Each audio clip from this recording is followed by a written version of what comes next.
state of sanctuary status as a state, allowing officers to have some protection under law when they refuse to enforce illegal, unconstitutional acts in the state of Oklahoma. We have another piece of legislation that would prohibit the open field doctrine violations. That's essentially for your game wardens, which, as we know, in the state of Oklahoma have more authority, I won't call it authority. They have more unconstitutional ability to violate your Fourth and Fifth Amendment rights without a warrant, whereas a normal peace officer in the state does not. So more legislation to address that. Here's an interesting one, and I find this one great. To require the timely removal of deceased persons from the voting rolls in the state of Oklahoma. Yes, we've all heard the joke, right? Grandma voted Republican all up until she died, and then she's voted Democrat ever since, right? So there is a problem with that. And we could point to a number of the ballot initiatives. Even I believe the Congressional District 5 election, when Horn versus Vice, when mail-in voting was huge, even in Oklahoma. So there are problems that we do have in some of the large urban areas. Next one is age 18 to participate in our permitless or constitutional carry. As it stands right now, to be able to carry a firearm with a Oklahoma Self-Defense Act license, which is our carry license, or under our non-permitting constitutional carry ability, you have to be 21 years of age or 18 and up and a member of the military or retired from that military. You can be 18 through 20 and acquire a state of Maine non-resident carry license. A lot of words, and you can still be legal here. This will allow 18-year-olds, it's shocking, right? If you're considered an adult, you get your constitutional rights. Again, a weird one. And then we have another bill, that's the suppressor bill again, that's in the, a lot of times you'll see a House bill and then a Senate bill, and they're both doing the same thing, but operating on different areas. As we talked about, the Public Safety Committee is what sees a lot of these pieces of legislation. And now that we have the chair of the Woke Caucus at the head of that, we'll see how it goes if we end up with another Senator Shaw problem in that committee where none of our bills are heard. But if they aren't, there's a lot more of you to ring their bell, which works well. We have another one, this one, Senator Dahm's bill, is Kyle's Law. We've all heard of the Kyle Rittenhouse situation that happened in Wisconsin, and it's to, I believe, address a judicial and prosecutor overreach, as we clearly saw in that entire case. So that's a good one. I think there's a couple states that are mirroring that now. We have to allow firearms in a boat or vessel. If you've ever read our Self-Defense Act book, it's about 60 pages of piecemeal. I would love to just run repealers, but it's hard to get that through, because we have a speaker that will talk about that, and we kind of get that vibe from him. But firearms in a boat or vessel will be authorized. Right now you have to have a concealed firearm license in order to have a firearm in a boat or a vessel in Oklahoma. So. Don't want to scare the fish. What's that? Don't want to scare the fish. Unless you have a license, then you can scare them. Well, then you're carrying concealed. Yes. Well, I mean, just to have it. You need even I know. A rifle, a shotgun, the ridiculousness of it. And some of these things are, we've had people ask questions about, shouldn't that have been addressed with constitutional carry? And I'd say, well, yeah, of course, if we had a legislature that not just a select few of champions would sit down with us, but the leadership would sit down, we'd actually be able to go through and in 65 pages catch every one.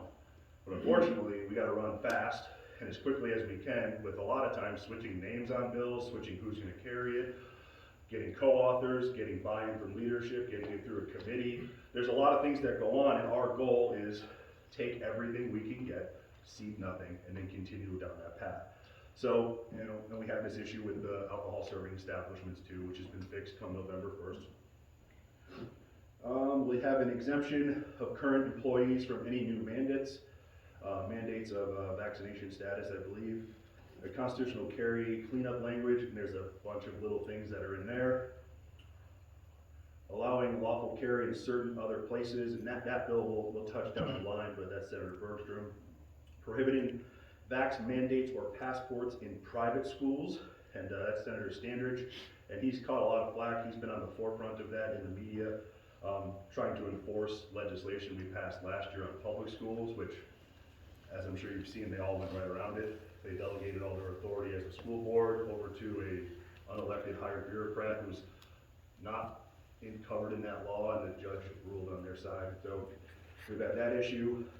Some big ones here, and these are pretty cool, and they kind of go In line with when Sheriff Regalado was here a couple months back, of asking for some demands to help him do his job of ensuring citizens and residents' rights a little better.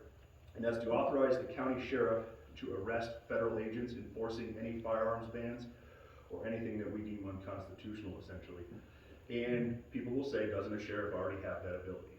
And I'll tell you, of course, yes, they are the chief law enforcement officer in their county all of the time. There are Supreme Court cases, I think it was Mack v. Clinton or Mack v. Janet Reno. There's cases out there that'll prove a sheriff can arrest and detain federal agents for things of that nature. But as Sheriff Regalado said, boy, it'd be nice to have some legislative cover. As a sheriff, to lean back on, hey, I'm also enforcing this section of Oklahoma law, and you're being tyrants. So I think any sheriff that wants that authority is even awesome. Prohibit the feds from making any arrests in their jurisdiction of a sheriff without the sheriff's permission. That's another amazing bill, where it would require any federal agent or federal officer to coordinate with the county sheriff before they make their arrest, since it is the sheriff that is the chief law enforcement officer in the county. And the same with the jails, essentially have rental agreements with federal agencies to house detainees or arrestees. So it kind of coincides to both here, so it'll be interesting to see how that plays out. To prohibit illegal anchor babies from getting citizenship in Oklahoma, and that's a big, that's going to be an interesting one there too as well. So that will stop a lot of the illegal immigration that comes here. If they have a child, they're not legal residents, but the child is de facto under our skewed Supreme Court interpretation of our amendments, which it wasn't intended for that purpose. Allow the CARES funds from Oklahoma for neighboring states to go to the border wall. Empowers the governor to send the Oklahoma National Guard to border states for defense of our border. And a constitutional amendment that only a United States citizen can vote in Oklahoma. And if you've seen that, there are many municipalities, I don't know if any in Oklahoma per se, but if you follow the national news, there are cities that allow illegal aliens to vote in certain elections. Now, I believe state and federal, they cannot legally vote because of the laws that govern it, but for a municipality, there are some that allow that. So there's even been an interesting one of, I think it's, someone brought this up at another meeting, but law enforcement in this state, they don't have to be an American citizen. So I didn't know that. If you're a legal resident, you can become law enforcement. So that was an interesting one. That's not included in that, that's just me having that said. And then the last one, second to last one, school board elections will occur on the same date as general elections. Here. And that's a big one. You all know the myriad of elections we have. So I live in Rogers County, in between Claremore and Owasso, and Claremore increased their sales tax again. They did it in one of these off-month elections. That nobody goes to. You're right. There's about 25,000, I believe, eligible voters, and I think they maybe had 400 total votes casted. But of course, it was 2/3 to 1/3 to raise the taxes. So little things like this happen where, unfortunately, we all have busy lives and things going on, but we don't get to those polls that are there. I believe Don mentioned another one on the last live stream from Senator Treat and Representative, the House Speaker, McCall. What was that bill? Do you remember? School choice? That's it, yes, thank you. School choice, the ability to, that'll be private, right, as well? Was that public and private? So you'd be able to use the funds that are taken from you from taxation to carry your child. Like my two children go to private academy, so since I'm 39 now, so I've been working since I was 15, so do the math there, how many years I've paid school income tax, and I still yet have utilized it once in my entire life. I went to private schools, my kids go to private schools, I pay taxes, or they take taxes, and that's how that goes. And then the last one, I believe, is being run by Representative Sean Roberts. It is the continuation of our attempt to change our state constitution of our Second Amendment right. And for those of you that are new here, the first time in this meeting, or maybe you didn't catch online, I always ask this question. Do you have a Second Amendment right in the state of Oklahoma? Nope. Some people say yes, some say you do not under our Constitution. We have a great, it's called Article 2, Section 26. We have a great sentence and a half, maybe 2 sentences, and then it says, but nothing herein shall stop the legislature from regulating the carrying of firearms in public. So we are able to practice our Second Amendment right at the leisure of our legislature. So if they change out next year, or there's a ballot initiative, which we've stopped 3 of them now, I believe, one at the Supreme Court level, and then 2 of them, they've either backed out or they didn't have enough signatures to continue with their recall of legislation that we passed. So it is a very real thing that we do need to address and change. You would assume in a state that has 83% Republican elected officials at that state capitol, this list of things would be easy. It is not, and it is not, and we are at fault. We don't look at there as a problem, we look at ourselves as a problem. We get to vote for these people. Obviously, we've been picking the wrong people. So really take a good look at your primary. We're gonna have 1, 2, 3 politicians speaking here tonight. Pay attention to what they have to say, ask them their questions, scrutinize everything. The best thing you can do is to, when someone knocks on your door that's running for office or hands you a flyer, talk to them, please. And I've had that discussion a bunch of times. Offer to take them for a cup of coffee, hear what they have to say, especially judges. I believe it was just in Oklahoma City, we had another judge problem with an officer involved shooting is what it was, I think. Oh yeah, that's right, it was a shooting of an officer, and the judge only gave him like 4 years or something like that. I can't remember what it was, but it was Oklahoma City, which is a whole other problem into its own.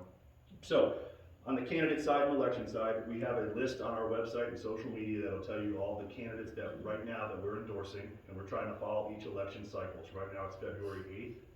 That is, February 8th is the city council and also school board. City and school in some municipalities. And some then areas. one after that will be June. Well, there's an April election too for some municipalities as well. April, and then June will be the bigger 28th. primary one. Yes.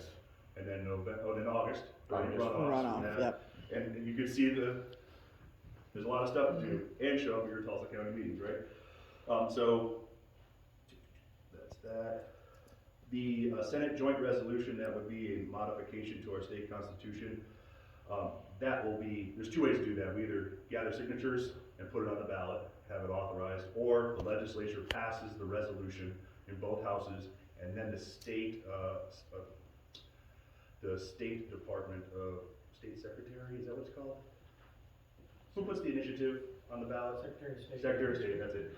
So then that will go on for us to read the gist and, yes, we want to change it, or no, like we've gotten medical marijuana or some of the criminal reform and things like that, where you have to go in and read essentially legal speak and understand what it is. So that's going to be a big endeavor if we get it through the legislature. Now, mind you, took what? 1 veto and a bunch of times before that to even get constitutional carry, where governors did sign it as his first bill.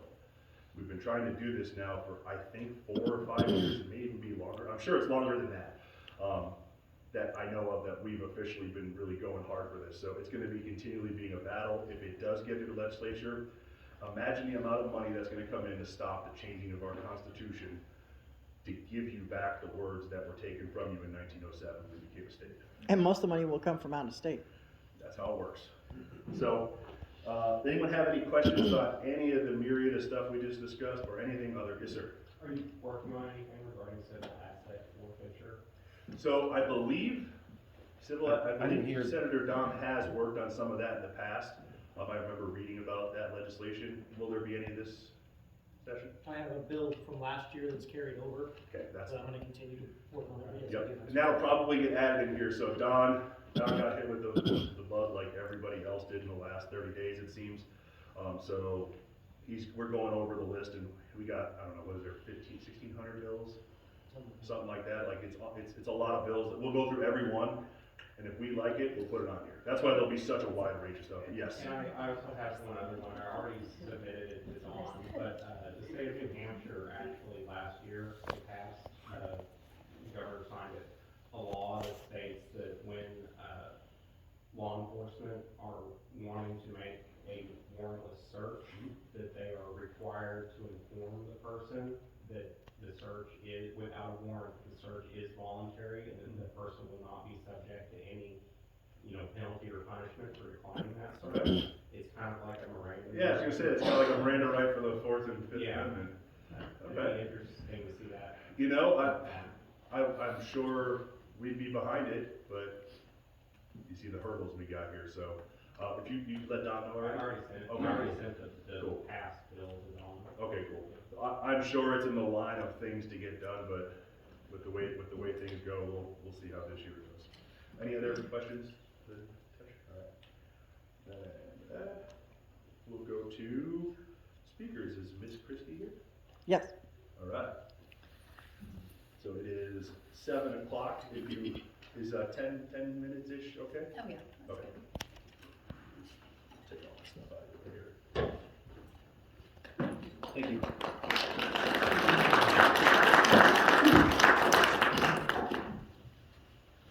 Hi, everyone.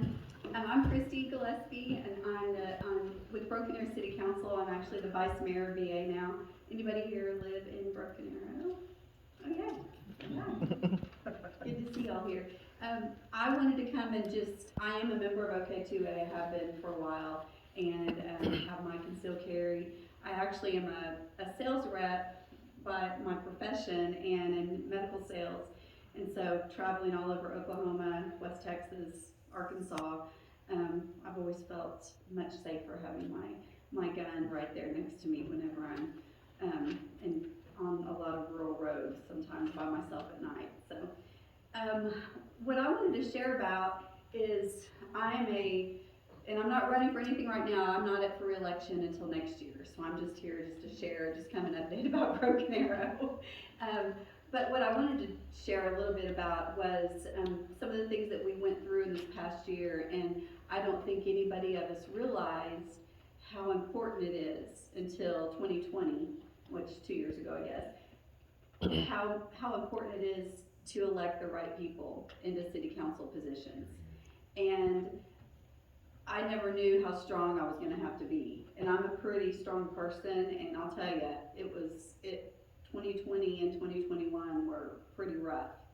And I'm not sure, I will tell you this, if I had not been elected, and this is the truth, if the person that I ran against had been reelected, Broken Arrow would have been masked up in 2020. Because just that would have given them the 3 votes that they needed. And so one person can make a difference. And it's so important to pay attention. And when somebody says, like if somebody running for school board says, well, it's illegal for them to mandate right now, so we don't need to worry about that anymore. That's not true. We do need to worry about that. Because we want to know what they stand for. We need to know where they are in their views of the Constitution and how they interpret the Constitution. I believe, the freedom that I have to put something on my face or not put something on my face, or to put something inside my body or not, that's my choice. And that's something that I fought hard. If any of y'all saw any of the city council meetings, you know that I was pretty bold in those statements. And I'll be honest, I actually lost my job over it. I had some people call into my corporate headquarters in North Carolina and started basically harassing my corporate headquarters, and I lost my job. That was a career. You know, when you get to a certain age, you've moved up in your career, and this was my job that I had planned to retire from. So, and all that for a non-paid volunteer position. So, but I decided that God had put Deborah and I in that place for a reason, and I really do believe that, because I think this is bigger than just, it was about a lot more to me than just a mask. About a lot more to me than just a mandate. It's about our Constitution and standing up for what it really means, not what precedent says it means. Because we hear that a lot, well, the precedent is, no, what does the Constitution say? Not what is the precedent. And I argue also with our city attorney about that a lot as well. So I just appreciate all the people that did support us. That was very important. It felt good every once in a while, get a pat in the back. But some things that are going on in Broken Arrow now, because I want to share, because of us standing strong and never mandating anything in our city, we had, in the year of 2020, record-breaking sales tax, which is pretty freaking awesome. And because in the state of Oklahoma, we run municipalities totally on sales tax. And so it's pretty amazing that in a year where other cities were trying to figure out how they were gonna stay alive and businesses were shutting down, in Broken Arrow, we broke sales tax records. Because And then Tulsa again- went and shopped in Broken Arrow. Yes, they did, and we welcomed them. And then in 2021, guess what we did again? We broke sales tax records again. And guess what we're doing this year? We're breaking sales tax records again. And so I think what it said to people was this: stay out of my business. The government needs to stay out of my business. And I say this at our council meetings all the time, that I don't work for the government, I work for the people. The money that I'm spending, because we spend millions of dollars every time, first and third Tuesday when we hold our meetings, we spend millions of dollars. And I take that very, very seriously. I read every single thing. When you see us vote on a consent agenda and we just say yes, please know that I have read every single item and asked a lot of questions beforehand. Sometimes I'll pull things off the consent agenda, but just always know that we never are voting just because, we're ready to get out of there. I mean, I ask questions about everything, and all the counselors get our questions. So any questions we ask ahead of time, they send them out to all of us, which many times, they're all my questions. So, but that's okay, because I think people have come to know that I'm a question asker, and because I want accountability for where we're spending our people's money. But some really great things that are happening, if you know, I ran, back in 2019 when I ran, we didn't know COVID, we only knew of a common cold that existed. We didn't know that it was gonna get named something special the next year. But so when I ran on New Orleans Square, which was then just called 101st and Elm. So South Broken Arrow, we had some things going on and we wanted to revitalize an area. What's been really cool over the last not even 3 years yet, if y'all have seen that area, is we have done just what we set out to do. We've started that revitalization process, but we haven't had to spend a bunch of the citizens' money to do it. Because I believe that when we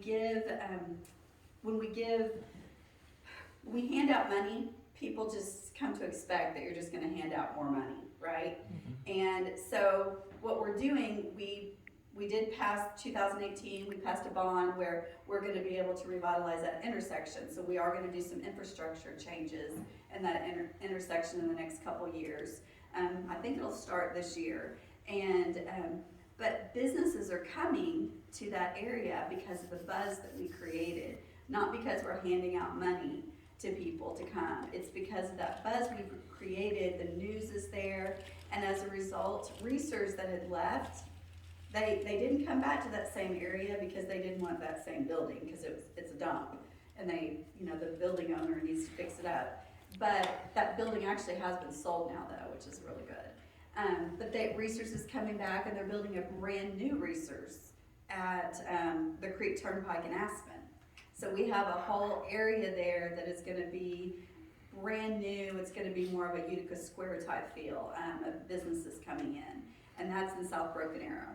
And of course, you might see little things happening all the time. But New Orleans Square is just kind of my baby, just because that's what I talk about so much. But we have brand new restaurants and retail locations, and we have just all kinds of different things that really, and New Orleans Square, even though we didn't give any money to anybody to come there, our sales tax in New Orleans Square is up 18% this year over last year. And so what I want to say is that is our economy at work. That's the way the free enterprise system is supposed to work, is when you when you give people, you don't have to give people money, but you can give them an environment in order to be successful. And that's the government's job, is give our business owners an environment to be successful so they can be successful on their own, and they don't have to depend on the government to make them successful. And it's, you know, I'm just a sales rep, but I do know a thing or two about business because of that, because I've been in sales my whole adult life. And I work with small business owners because I'm in the dental profession, so they're all small business owners. And the other thing that I will throw out there is that I did sell masks for 7 years and all sterilization equipment, so I knew a little bit about that when I was talking about it. And, but if y'all, I see nobody in here's wearing one, but if anybody wants to wear one, y'all get on with your bad self, that's great. But I'm not gonna tell you to wear one or what to do or what to put in your body. So, anybody have any questions specifically about Broken Arrow, because I wanna be cognizant of time? Yes. Yeah, so we've got the upcoming election for school board District 2. Can you Yeah. clarify? What I understand is you have to actually live in that district to vote for that school board election, is that Yes, correct? so school board is a little different than city council. So in city council, when you run, like Ward 3 is my ward, but the whole city votes, as long as you're in city limits. School board, you actually only vote if you live in that district, or that, I think they call them, do they call them zones? Can't remember. So you only vote if you're in that zone. So, but in Broken Arrow, it's a little tricky because we have Union, Union is, a third of Union students are in Broken Arrow, and then we also have Broken Arrow schools. And believe it or not, in my ward, I also have Bixby, which is really weird to me, but, so right now, Union, it's also their zone 2, and they have an election going on if you live inside that. If you lived, it was Lisa Ford's, actually, her old district. And then also, when she was a school board member, but then also we have Broken Arrow, and we have people running in that area as well. So you have to pick, you have to figure out which one you live in, and I can show you the maps if you want to. You know, the Union one is basically right on that west edge of Broken Arrow, the east end of the Union schools. And then Broken Arrow, it's kind of the southeast part of Broken Arrow. It's that district or that zone. Yeah, I'm in your ward, but Okay. that District 2 or Zone 2 is just right above us. So Yeah, we're and it out. kind of goes weird. It kind of goes, it's south, and then it kind of goes down into 91st and Aspen and that area too. So you really kind of have to pay attention.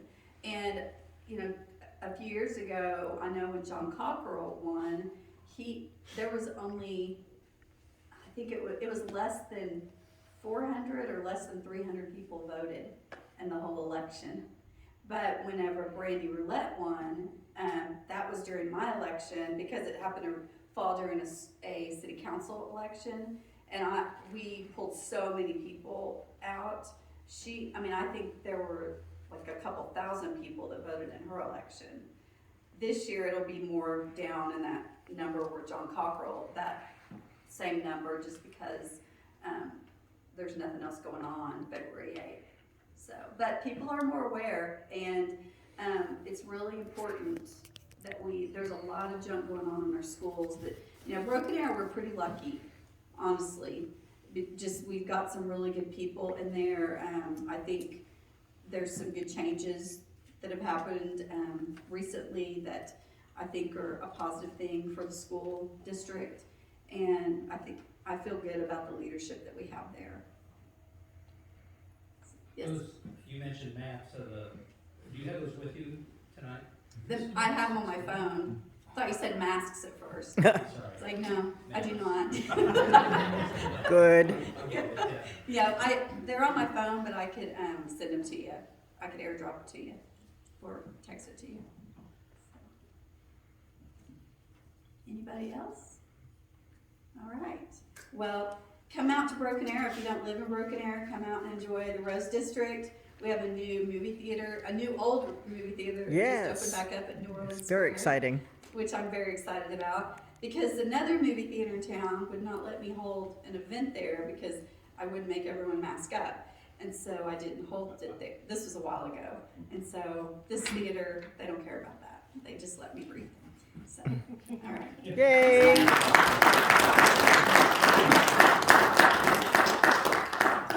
That last statement was kind of key. I wouldn't make them wear a medical device. It's almost like private businesses can do what private businesses want without the government having to tell you that. It's kind of crazy, right? Like, interesting. So the Rose District brought up an interest. I thought I'd share this. It has nothing to do with anything here. First time I was there, I was in crutches, had knee surgery. Opened the door on my wife's van. I think there's a chocolate shop or something right in front where we're gonna take the kids. And I thought there was a bunch of leaves in the door jamb of her van. That's a pretty new van. It's like 2018 Chrysler Town and Country or something like that. And I got crutches, half on, half out. I went to go reach the leaves, and it was like an 8-foot rat snake coiled around that door. Now, I'm not scared of many things when I know what they are. But man, after knee surgery, I was about 15 feet from my family down the street, and my wife's like, "Where are you going?" And I'm like, "Something moved. I don't know what it was." But by the time I went over, so we donated an 8-foot snake to downtown Rose District. So So nice of you. it slithered out and took off, and I'm like, let it live. So all right, cool. That was a cool story. I appreciate the candor of how that kind of went of seeing actions having consequences for a large city in the state of letting people do what they need to do on their own and reaping the rewards. I remember all the campaigns going that way of like, that's it, I'm going to buy all my groceries in Broken Arrow. I remember all that stuff, same thing. And the same thing for us, we're going to stay out of Tulsa, stay in Owasso then at the same time, or wherever else we're at, or Claremore. All right, so next is we will do about 20-ish minutes or whatever you think is necessary, plus Q&A. We'll bring State Senator Nathan Dahm, who's also running for the United States Senate against James Langford in this election. And he'll have about 20-ish, 20-some minutes, whatever he wants to decide around there. He is A++ rated from our organization, and that is, it's 10 years now or 11? Starting at 10. Starting at 10. So it is 10 years of a relationship that's been building with this person in this state legislature. So we introduced him as a rock star for our organization. He has carried a lot of water. He is uncompromising, which unfortunately can earn you some. You're one of the most senior members, I believe, of the state senate, right? Yeah. So how many your chairmanship? Oh, that's weird. Weird how that works, right? So there's been some interest. I'll bring him up. Come on up, Senator Dahm.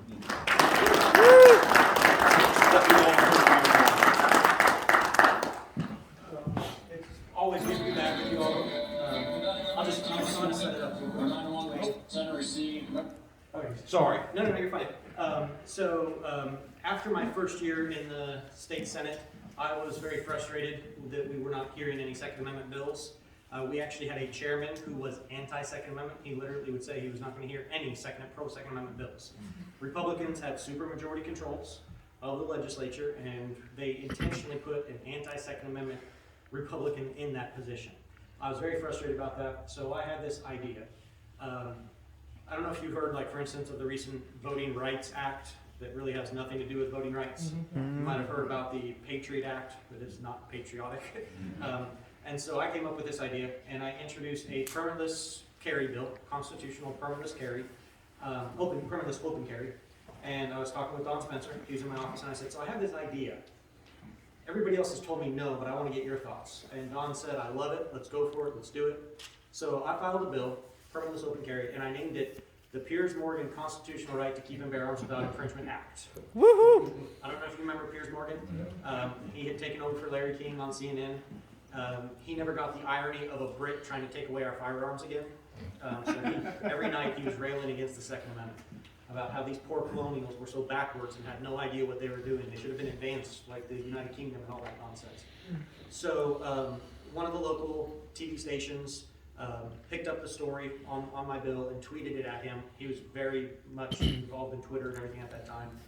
He said it was, I don't remember if he said ludicrous or ridiculous, but he was just aghast at the fact that somebody would use his name for something pro-Second Amendment.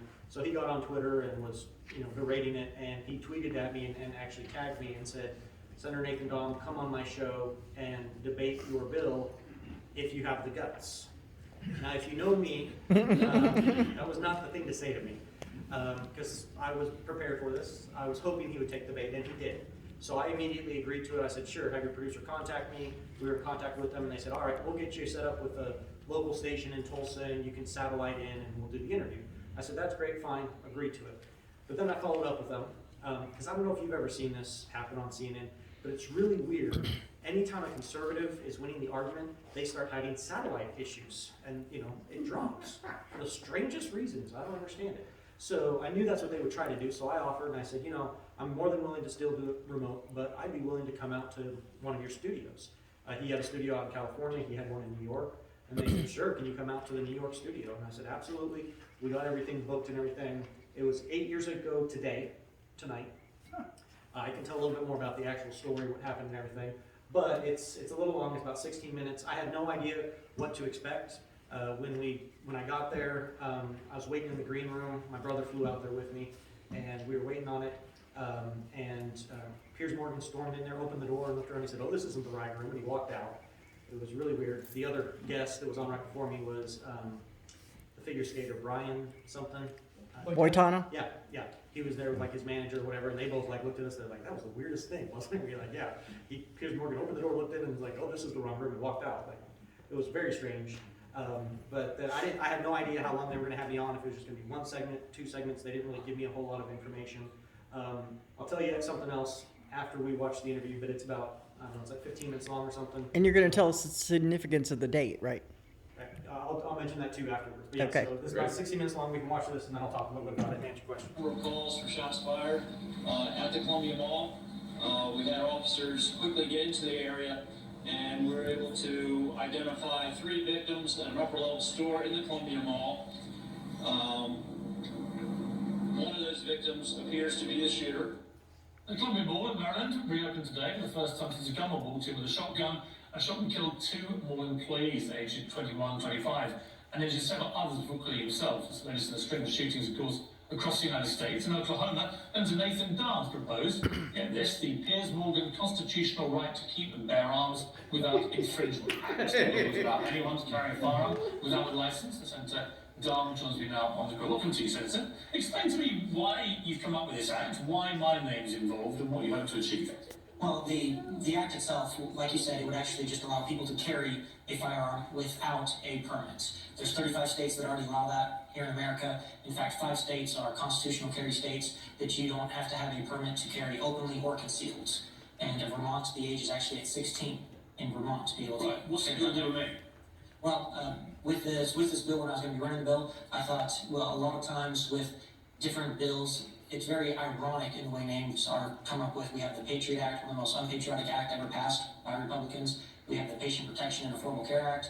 It has been proven now to be unaffordable, and it's with the security issues from the website. It looks to be, not protecting the patients at all. And I've seen a lot of times in my own state legislature, people will assign a name to a bill to ensure its passage. If it has the term child in it or anything like that, you don't want to vote against it, because a lot of times people will look at it and say, oh, this person or that person voted against children. It doesn't matter what the content of the bill is. So I just thought, what better way to start a conversation, a discussion, especially with you on the Second Amendment, than to name a bill after you. And what is your point about the Second Amendment? It's a constitutional right that we have that is enshrined. It's a God-given, a constitutionally protected right. Can you explain this to me, Senator? Did you know what this is? Absolutely, I've seen those and actually ate What is them growing up. It's Kinder Surprise Egg. Right, describe it.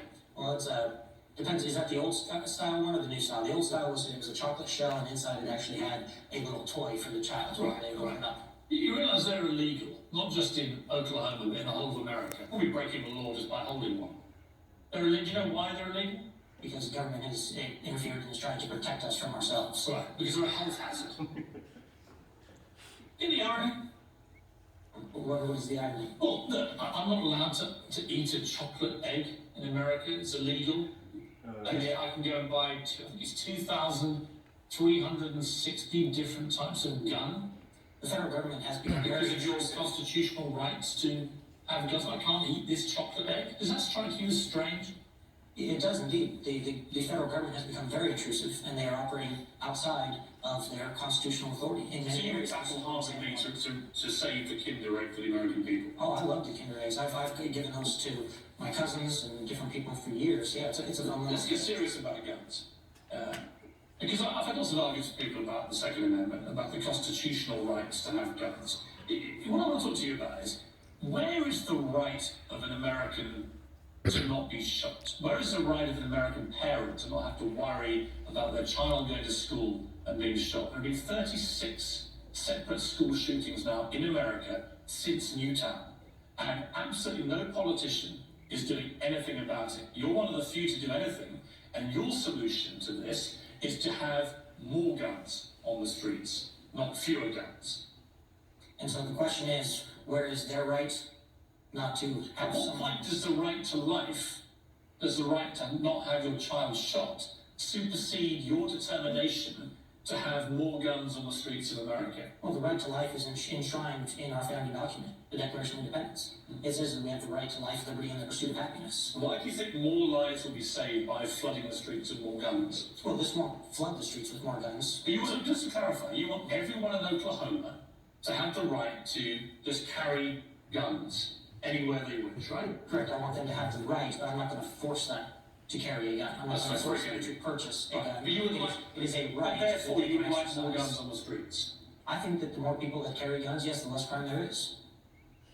Do you really believe that, Senator? Absolutely. You really believe that, presumably ultimately your utopia is that every American wanders around the streets of America armed, and that makes it safer? No, because I'm not going to force anyone to violate what they don't want to do. So if they don't want to carry a gun, they don't have to. But I'm not going to take away other people's rights to carry a gun if they want to do so. So it's about protecting people's rights. It's about protecting their right to keep and bear arms. And that's the difference. It's a right, a God-given, constitutionally protected right to keep and bear arms. Okay, let's take a break. Let's come back and debate this a little more after the break.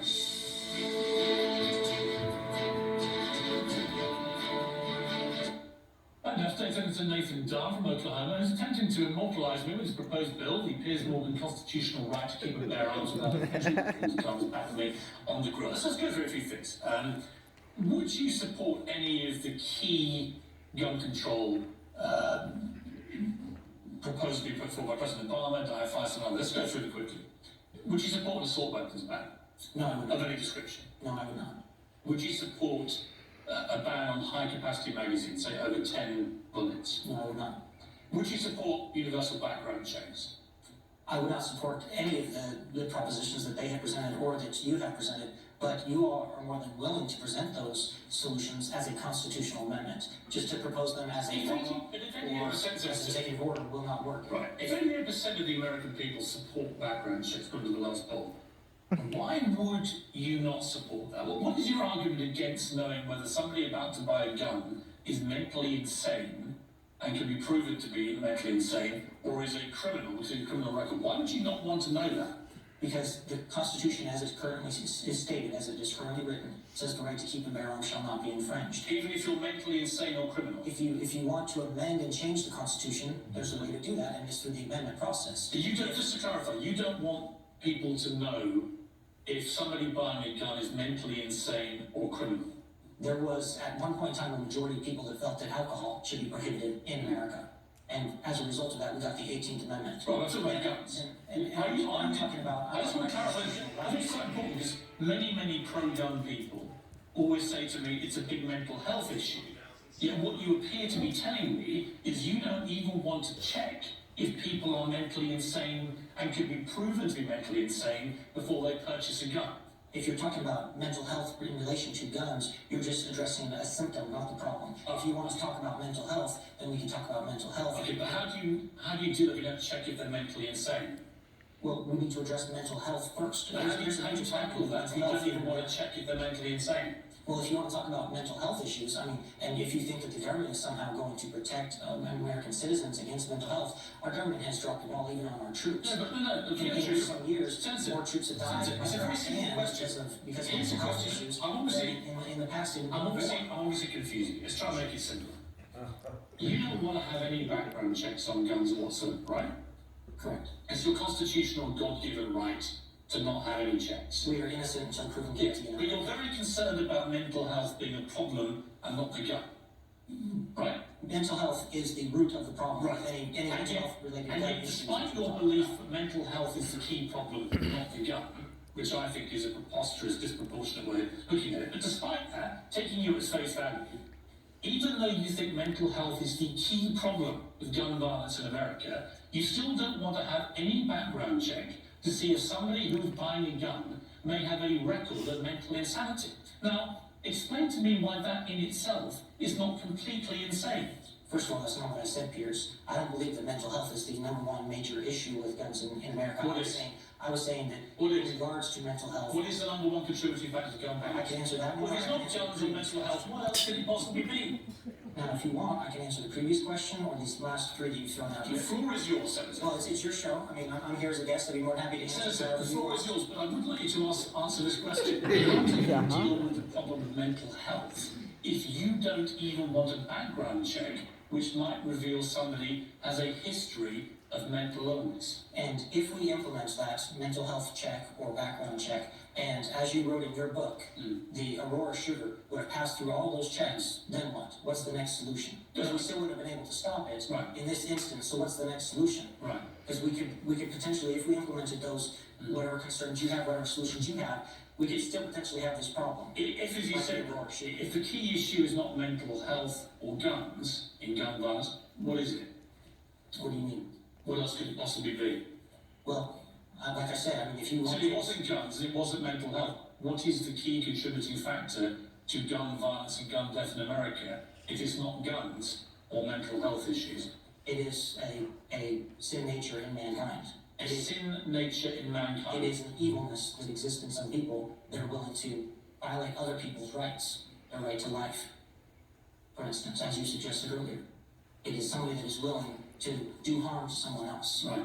But the only Because they answer... have evil in their heart. Yes, I get it. So the only answer to gun violence in America, as far as you can tell and you can deduce, is to have more guns on the streets and more people publicly carrying guns. No, that's not the only answer, but that is one of the answers for sure. Yes. How would that be an answer?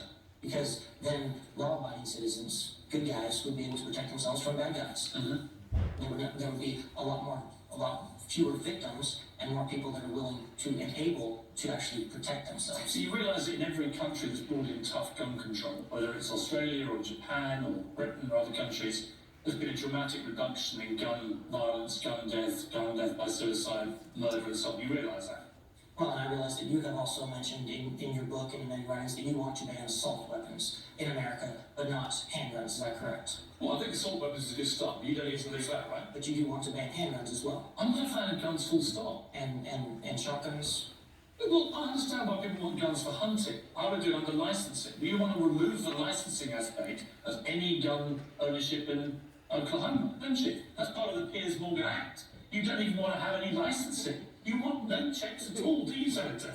You just want to return, basically, to every Oklahoman walking around with a gun on their holster, like the Wild West, and I simply put it to you. In fact, don't let me put it to you. Let me play you a clip. This is from a man called David Wheeler. This is what he said about his son Ben, who was killed at the Sandy Hook massacre, and what he felt it should say to America and Americans about guns. Let's watch this. Liberty of any person to own a military-style assault weapon and a high-capacity magazine and keep them in their home is second to the right of my son to his life. Let's honor the founding documents and get our priorities straight. Senator Dahm, simple question. Do you agree with him that his son's right to his life should supersede the right of an American to own a military-style assault weapon or high-capacity magazine? I believe that his son has his right to life, and it's very saddening that there was not somebody there to protect him. Is his son's right to life more important than an American's right to own a military-style assault weapon and high-capacity magazine, as he said? See, the problem, Yes or no?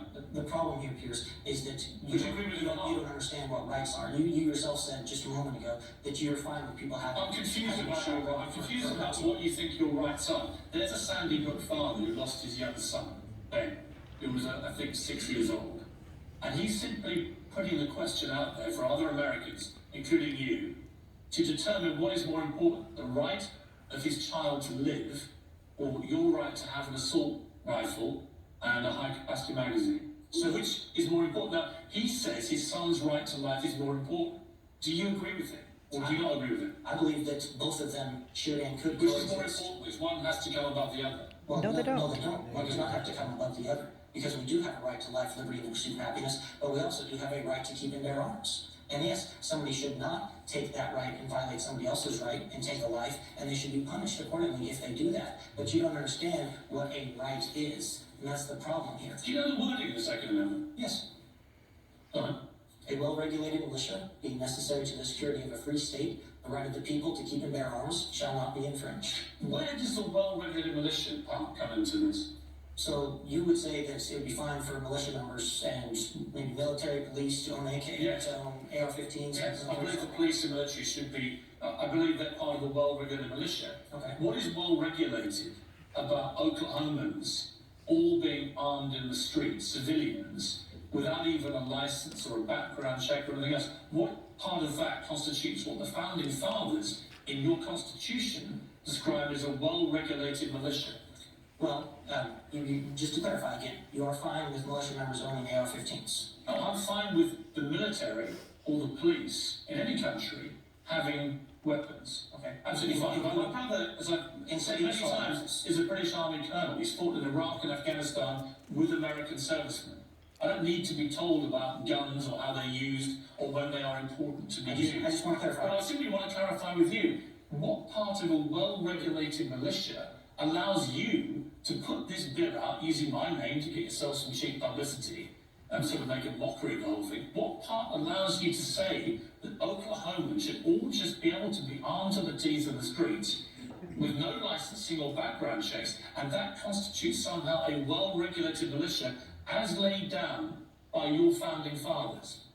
First of all, I'm not here to get attention for myself. I'm here to get attention on the issue. But to answer your question, if I may, because you said that you're fine with military, with militia, with police having assault rifles. Yeah. Title 44 of the Oklahoma statute defines militia, and it says that the militia is made up of three parts: the Oklahoma National Guard, the Oklahoma State Guard, and the unorganized militia, which is every able-bodied citizen between the ages of 18 and 69.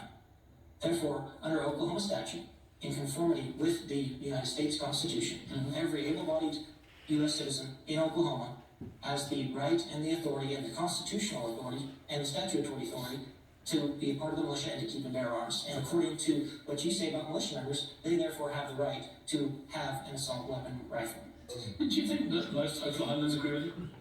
I believe so. A majority of them that I've heard from. Isn't it all being very comfortable, everyone having guns in the streets, no licensing, no background checks, no knowledge if any of those people are already mentally insane or criminals? I would not say a definitive everyone because that's an absolute, and I don't. But most of the majority of Oklahomans. Oklahoma's a very gun-friendly state. Senator, good to talk.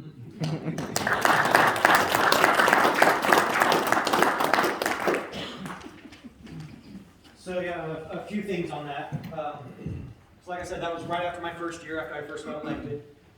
That was my second live TV interview. I had done one live TV interview with a local news channel at one point in time. You heard me mention a couple times his book.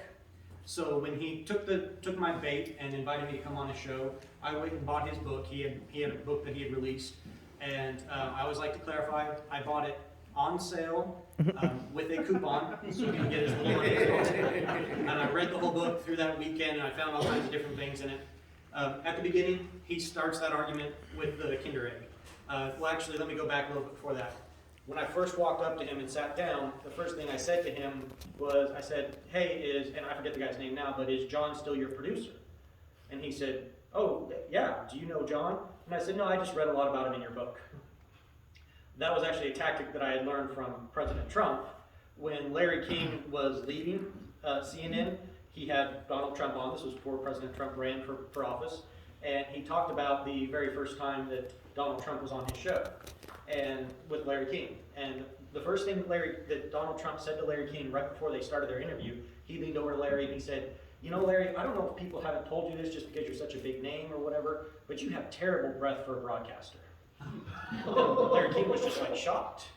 And President Trump brought up that story to Larry King when Larry King was leaving and, you know, doing all those videos or interviews as he was leaving the network. And President Trump brought that up to him and said, "Do you remember that?" And he's like, "Of course I remember that. Somebody told me I had bad breath right before the show started." And Trump said, "The reason I did that was because I then commanded and owned the interview." And so that was something that I had learned from President Trump. So that's why I mentioned that to him, to say that I thought that I was reading about his producer in his book. Because I guarantee you his producer was in his ear the whole time, you know, and so they were both wondering about that. Something else in his book, he wrote about the Kinder eggs. Now, if you know my history, my background, I actually grew up over in Eastern Europe. My parents are missionaries over in Romania, where they have Kinder eggs. So I grew up with Kinder eggs. He used that same stupid argument in his book about how these are illegal in America, but guns aren't. So when I walked out and saw that he had that on the desk, I'm like, okay, this is going to be his argument here, at least at some point in time. So when he started with that, I knew exactly what it was. You might not have noticed, but during that we went to a break. Again, I didn't know how long we were going to be, but there was a couple times where they panned out, and you saw all of his notes in front of me. I didn't have any notes. I was just going off all my preparation and everything beforehand. During the break, I tried to talk with him. He would not talk to me at all. He would not look up. He would not acknowledge me. So I took the opportunity to read his notes that he had out there. I mean, they were upside down, but I figured, okay, I'll just see what he's going to come up with next. And then after the interview, when it ended, I tried to reach across the table and shake his hand. He wouldn't shake my hand. I got up, walked around the table, went to shake his hand. He wouldn't shake his hand. I brought the book with. I was going to see if he would sign it, but the producer was like, "Yeah, he's not going to talk to you." And so we left. He did not acknowledge my existence afterwards. I do say that it was a little bit bittersweet because he got fired a few weeks afterwards, and I had enough material from his book that I could have. I saved the really good stuff. I was hoping to go back again a few more times and really really drive the nail in the coffin. So I was a little disappointed that I didn't get another opportunity to do that. But it was fun. So Sherwood asked me to mention it.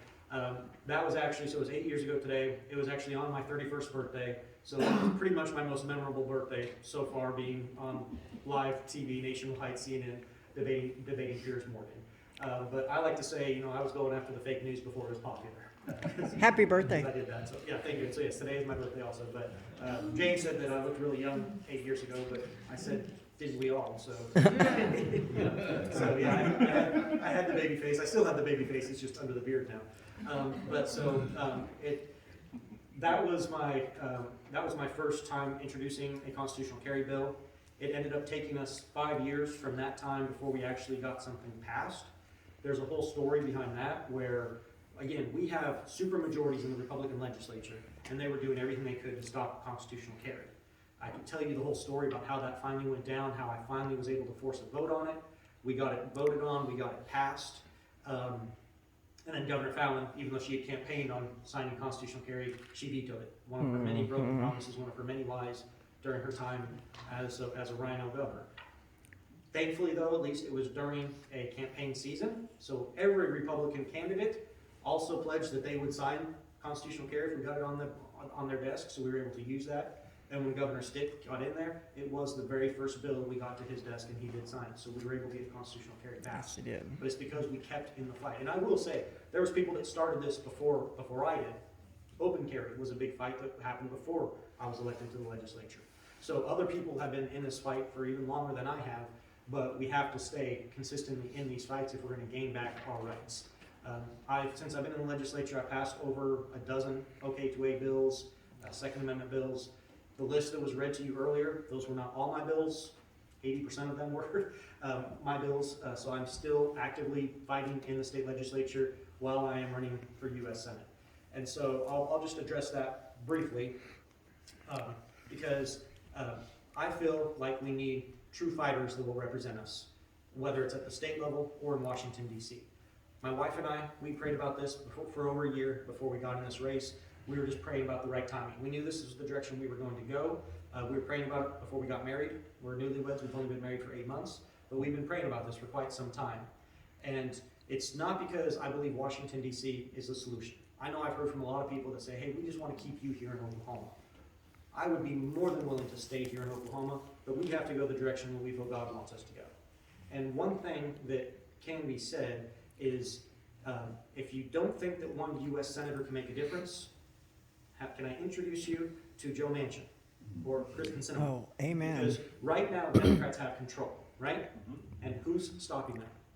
Other Democrats. What's gonna happen when Republicans take back control in the midterms? Because I do believe Republicans will win both the House and the Senate in this next election cycle. Yes, they will. Well, I like what Phyllis Schlafly said. Democrats are driving us off the fiscal cliff at 75 miles an hour. Republicans are driving us off the fiscal cliff at 55 miles an hour. What's the difference? Eventually, we're gonna get driven off the fiscal cliff. It's not enough anymore to just keep electing the same old Republicans. We actually need fighters that will stand up and prove that. James kind of joked about it a little bit about, I'm one of the most senior members in the state legislature, and I'm not a chairman anymore. I was a chairman, but I continued to vote against the Republican-led tax increases. When we had a budget shortfall, the Rhino Republicans came up with this great solution of, hey, let's raise taxes. Well, if you look at any of my materials, I promised that I would not vote to raise taxes. In fact, I would work to lower taxes, which I have done. I kept that promise, and I voted against every tax increase. And it cost me, yes. They took away my chairmanship. But I'm not up there to be a chairman. I'm up there to fight for my people, to fight for their rights, to fight to lower taxes, to fight for our Second Amendment rights. And that's what I've done, and I've stayed consistent. And so one thing that I have said that differentiates me from any of the other candidates in the race, whether it's the incumbent or the other announced candidates, is I actually have that proven record. Because I have not just talked the talk, that's very easy to do.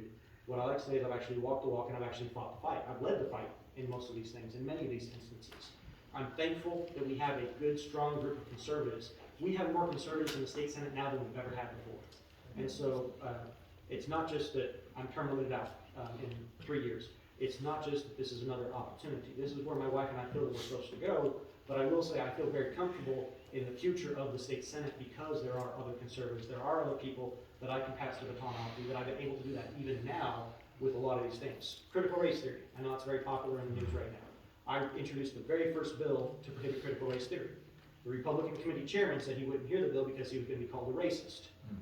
I don't know what rock he's living under, but as a Republican, we're all being called racist for literally everything we do, while at the same time, Joe Biden is saying that he's going to nominate somebody to the Supreme Court based on their race. I mean, he's literally And gender. racist, and at the same time, they're calling us racist for everything. And so I told the Republican chairman, I said, hey, you're going to be called racist no matter what. At the very least, we should protect our children from being called racist. Let's do something on it. He wouldn't hear the bill. We had to find a House bill, and Senator Boulder took the charge and led on that. He's been a stalwart conservative, so there's other people that are leading on these things, so I haven't been the only one that's had to do this. So I'll just say this, that, because I know we have other speakers, and I want to make sure that Dr. Sherwood has time to talk about his race as well. If you'd like me to talk to me afterwards, I'd be more than willing to answer any questions. I know one gentleman had wanted to talk to me about some bills. I'm still in the fight at the state capitol. I'm going to continue to fight to advance our constitutional rights. I joked about it, but seriously, at least half of those bills that were mentioned were my bills that I've introduced.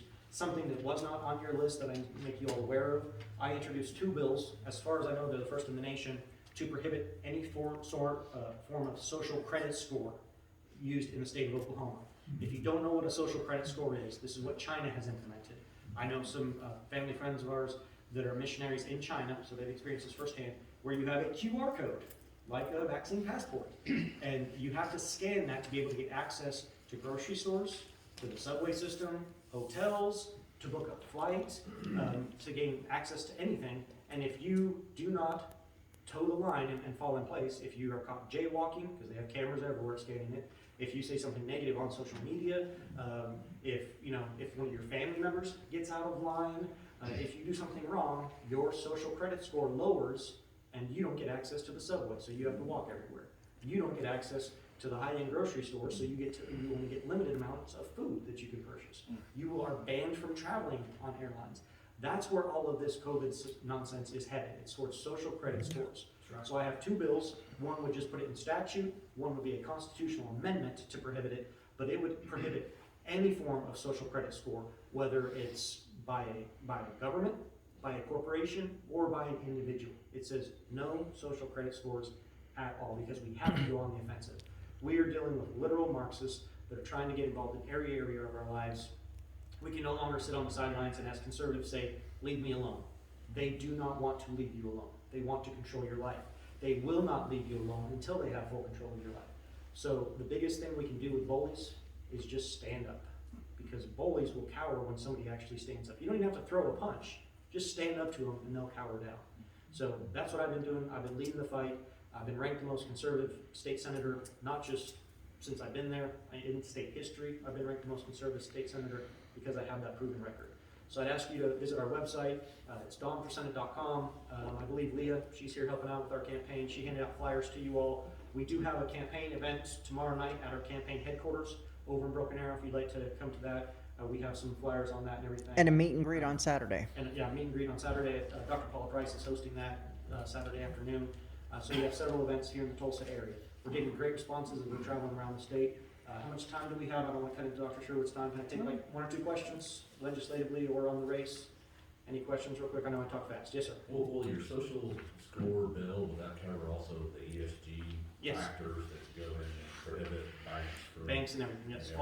All banking institutions, everyone. They cannot make decisions based on New that. Hampshire introduced that bill Yeah. last week. So. Mine is more comprehensive than just banking. It deals with everything. Okay, good. Yes, sir. Somewhat in relation to social credit scores and surveillance, what about bills to possibly limit the license plate readers, red light cameras, speed cameras, that type of thing? As an example, on the license plate readers, my friend's daughter apparently got picked up on one of them in Jinx, just like what would look to be a rural road. And the car actually did have insurance on it, but there was some kind of technicality where they received a ticket. But my point is that the license plate readers, you know, they were put out there to be an insurance thing, but it appears that they're popping up on little residential roads. Yeah, so I tried to prohibit license plate readers 6 years ago. I had a bill for that. There was a competing bill that would allow license plate readers, and what they were going to do is they were going to use that ticketing process to fund the district attorneys. So the district attorneys council and everybody else got involved with it, and they just pushed it through. And so they came against my bill. They called it anti-law enforcement and all kinds of things like that. And unfortunately, a lot of the legislators don't understand, you know, Fourth Amendment and those types of things. I've looked at trying to do something on that to tighten that up a little, because yeah, it gets all kinds of false positives and false reads. I have introduced a red light camera bill. It passed the Senate before, and then it stalled on the House side. I think I have one still alive that I passed last year. That I don't know if it got heard on the Senate floor.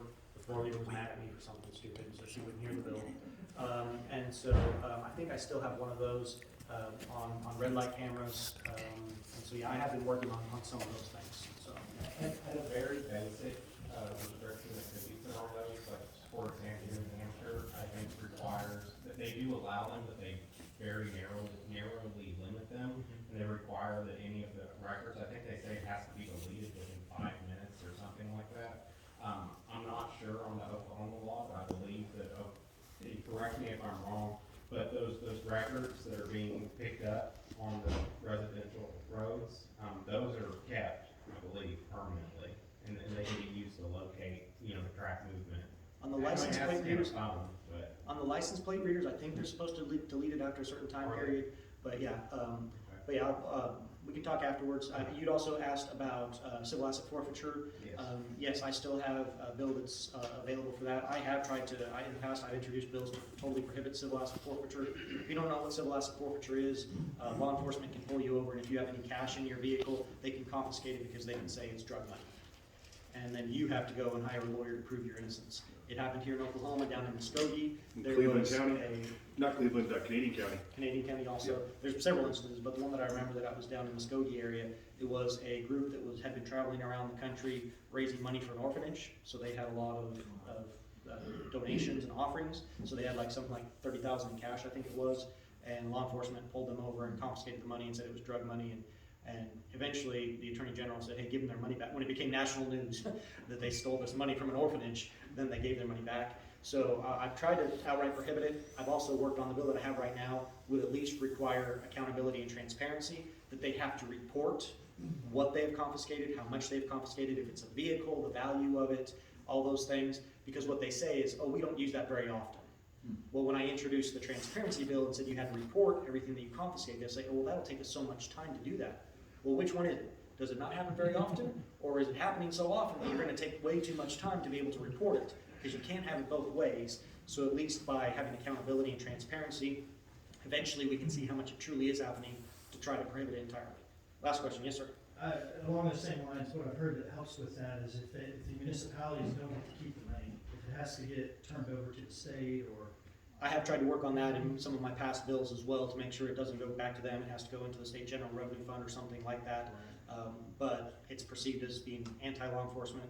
No, it's not. It's pro-constitution, it's pro-citizenry, it's accountability, but that's how it's sometimes pitched. So it has been an uphill battle that I've been working on for several years, but I hope to get something done on it this year. So I'll stick around and answer questions afterwards because I want to make sure Dr. Sherwood has some time as well. So thank you all. God bless you. Appreciate it.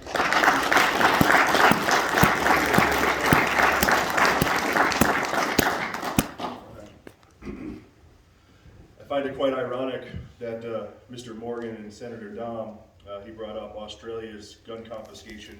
And they seem to have some weird camps getting set up there for people that come back and maybe a certain tennis star. They got